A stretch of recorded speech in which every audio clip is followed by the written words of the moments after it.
Friends, इस video में अभी हम लोग देखने वाले हैं बौद्ध धर्म से संबंधित टॉप 25 मल्टीपल चॉइस क्वेश्चंस को, जो लगभग सभी प्रतियोगी परीक्षाओं के लिए अति महत्वपूर्ण होंगे। तो इसलिए आप इन्हें याद कर लीजिएगा, ठीक है। तो चलिए अब क्वेश्चन की ओर बढ़ते हैं और पहला क्वेश्चन है, गौतम बुद्ध का जन्म कहाँ हुआ था।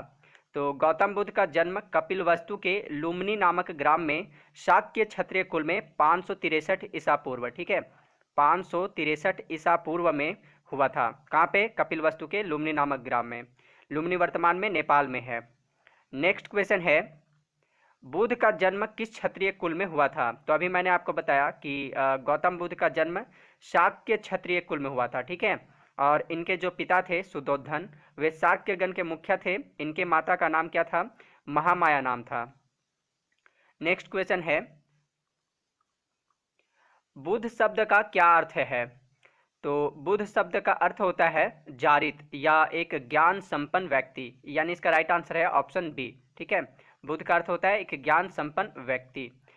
और देखिए, जब इन्हें गौतम बुद्ध को ज्ञान की प्राप्ति हुई, उसके बाद इन्हें बुद्ध कहा गया। इन्हें ज्ञान प्राप्त कहाँ हुआ था? बोध गया, बिहार में हुआ था। अगला प्रश्न है, गौतम बुद्ध का बचपन का नाम क्या था। तो इनका बचपन का नाम सिद्धार्थ था। और ये वर्धमान किनका नाम था बचपन का नाम? तो ये महावीर स्वामी का बचपन का नाम था। अगला प्रश्न है, गौतम बुद्ध को कौन सी जगह ज्ञान प्राप्त हुआ था। तो देखिए, गौतम बुद्ध को ज्ञान की प्राप्ति कहाँ पे हुआ था? बोध गया, बिहार में, ठीक है।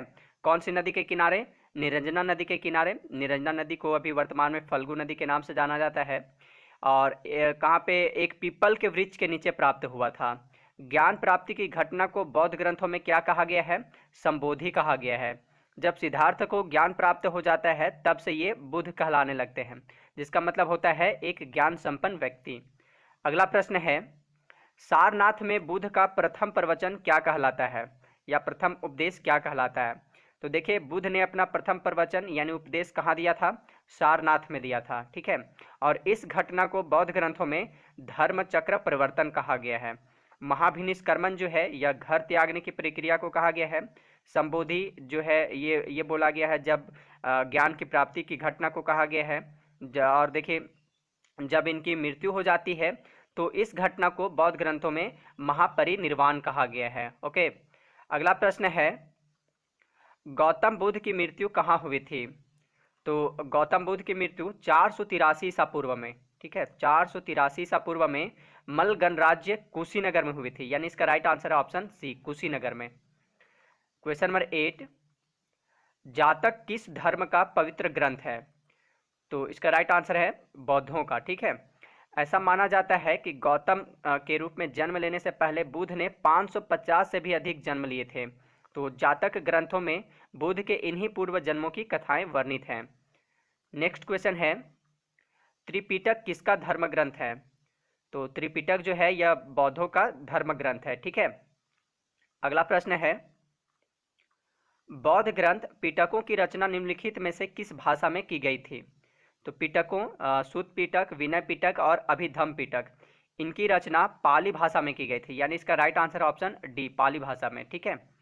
क्वेश्चन नंबर 11, गौतम बुद्ध द्वारा अपने धर्म में दीक्षित किया जाने वाला अंतिम व्यक्ति निम्नलिखित में से कौन था। तो वह था सुबुद्ध, ठीक है। गौतम बुद्ध द्वारा अपने धर्म में दीक्षित किया जाने वाला अंतिम व्यक्ति सुबुद्ध था। अगला प्रश्न है, बौद्ध धर्म एवं जैन धर्म दोनों के उपदेश किसके शासन काल में दिए गए थे। तो बौद्ध धर्म एवं जैन धर्म दोनों के उपदेश हर्यक वंश का शासक बिंबिसार के शासन काल में दिए गए थे। यानी इस क्वेश्चन का यह क्वेश्चन जो है, देखिए, यही क्वेश्चन इस तरीके से भी पूछा जा सकता है कि गौतम बुद्ध और महावीर स्वामी किस शासक के समकालीन थे। तो इसका आंसर होगा बिंबिसार के समकालीन। ओके, चलिए नेक्स्ट क्वेश्चन देखते हैं, बौद्ध धर्म ग्रहण करने वाली पहली महिला कौन थी। तो बौद्ध धर्म ग्रहण करने वाली पहली महिला उनकी सौतेली माँ यानी कि महाप्रजापति गौतमी थी, ठीक है। नेक्स्ट क्वेश्चन है, बुद्ध के गृह त्याग का प्रतीक है। तो बुद्ध के गृह त्याग का प्रतीक घोड़ा है, ठीक है। इनके घोड़े का नाम क्या था? कंथक नाम था, और सारथी का चन्ना। कमल व सांड जो है, देखिए, कमल व सांड ये जन्म का प्रतीक है। पीपल ज्ञान की प्राप्ति का प्रतीक है और पद चिन्ह निर्वाण का प्रतीक है, ठीक है। और मृत्यु का प्रतीक स्तूप है। नेक्स्ट क्वेश्चन है, गौतम बुद्ध द्वारा भिक्षुणी संघ की स्थापना कहाँ की गई थी? तो इसका राइट आंसर है ऑप्शन ए, वैशाली में, ठीक है। गौतम बुद्ध द्वारा भिक्षुणी संघ की स्थापना वैशाली में की गई थी।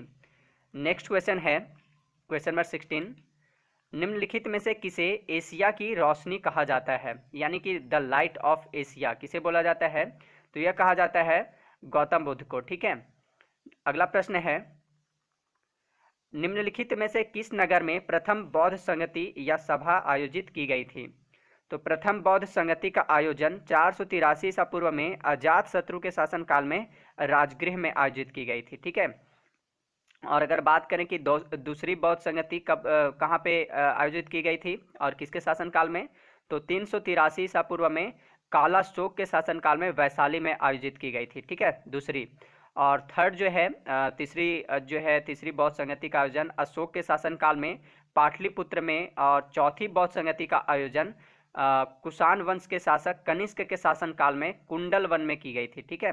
तो आप इन सभी जो भी चारों बौद्ध संगतियां हैं कहाँ पे आयोजित की गई थी और किसके शासनकाल में आयोजित की गई थी, आप इसे जरूर याद रखिएगा, यहाँ से डायरेक्ट क्वेश्चन पूछे जाते हैं। अगला प्रश्न है, कनिष्क के शासनकाल में चतुर्थ बौद्ध संगति या सभा किस नगर में आयोजित की गई थी? तो अभी मैंने आपको बताया कि चतुर्थ बौद्ध संगति का आयोजन कनिष्क के शासनकाल में कुंडल वन, ठीक है, कश्मीर में आयोजित की गई थी। अगला प्रश्न है, तृतीय बौद्ध संगति कहाँ आयोजित हुई थी? तो थर्ड बौद्ध संगति का आयोजन अशोक के शासनकाल में पाटलिपुत्र में हुई थी। अगला प्रश्न है, निम्नांकित कथनों पर विचार करें एवं चैत्य व विहार में क्या अंतर है, इसे चुनें। तो देखिए, चैत्य व विहार में क्या अंतर, इसे हमें चुनना है। तो चैत्य पूजा स्थल होता है जबकि विहार निवास स्थान है। विहार पूजा स्थल होता है जबकि चैत्य बौद्ध भिक्षुओं का निवास स्थान होता है। चैत्य और विहार दोनों ही निवास स्थान के रूप में प्रयोग हो सकते हैं, दोनों में विशेषतः कोई अंतर नहीं है। तो देखिए, जो चैत्य होता है और विहार, ये दोनों ही शब्द बौद्ध धर्म से जुड़ा हुआ है। चैत्य पूजा स्थल होता है, ठीक है, चैत्य पूजा स्थल होता है, जबकि विहार जो है निवास स्थान होता है बौद्धों का, ठीक है, बौद्ध भिक्षुओं का निवास स्थान होता है विहार, और चैत्य पूजा स्थल होता है, यानी इसका राइट आंसर ऑप्शन ए। अगला प्रश्न है, गौतम बुद्ध का गुरु कौन था? तो देखिए, गौतम बुद्ध के गुरु थे, वह थे अलार कलाम, ठीक है। जब गौतम बुद्ध 29 वर्ष की अवस्था में घर छोड़ देते हैं, तो घर छोड़ने के बाद सर्वप्रथम वे वैशाली, जो कि वज्जी गणराज्य की राजधानी थी, वहां जाते हैं। वहां पे उन्होंने अलार कलाम नाम के एक ऋषि को, जो सांख्य दर्शन के ज्ञाता थे, उन्हें अपना गुरु बना लिया था, ठीक है। यानी कि गौतम बुद्ध के गुरु कौन थे? अलार कलाम थे। अगला प्रश्न है, अशोकाराम विहार कहाँ स्थित था? तो विहार जहाँ बौद्ध भिक्षु लोग निवास करते हैं, तो उसे विहार बोला जाता है। और अशोकाराम विहार यह पाटलिपुत्र में स्थित था, ठीक है। ऐसा माना जाता है कि तीसरी बौद्ध संगति जो हुई थी पाटलिपुत्र में अशोक के शासनकाल में, वो अशोकाराम विहार में ही हुई थी। अगला प्रश्न है, वह आद्यतम बौद्ध साहित्य जो बुद्ध के विभिन्न जन्मों की कथाओं के विषय में है, क्या है? तो इसका आंसर है ऑप्शन ए, जातक, ठीक है। इसमें गौतम के रूप में जन्म लेने के पूर्व बुद्ध की विभिन्न जन्मों की कथाएं वर्णित हैं, यानी जातक कथाओं में बुद्ध के पूर्व जन्मों की कथाएं वर्णित है, ठीक है। नेक्स्ट क्वेश्चन है, बौद्ध धर्म में त्रिरत्न क्या इंगित करता है? तो बौद्ध धर्म के त्रिरत्न हैं, वह है बुद्ध, धम्म एवं संघ, ठीक है, यानी इसका राइट आंसर है ऑप्शन बी। और त्रिपिटक है, विनय पिटक, सुत्त पिटक और अभिधम्म पिटक। अगला प्रश्न है, बुद्ध ने सर्वाधिक उपदेश कहाँ दिए? यह लास्ट क्वेश्चन है इस वीडियो का। तो बुद्ध ने सर्वाधिक उपदेश कोशल महाजनपद की राजधानी श्रावस्ती में दिए थे, और उन्होंने अपना पहला उपदेश कहाँ दिया था? सारनाथ में दिया था, ठीक है। तो आप इसे भी याद रखिएगा। अंत में आपके लिए क्वेश्चन है, किस शासक ने बौद्धों के लिए विख्यात विक्रमशिला विश्वविद्यालय की स्थापना की थी? ठीक है, तो इसका जवाब आप मुझे कमेंट बॉक्स में दीजिएगा। तो इस वीडियो में इतना ही।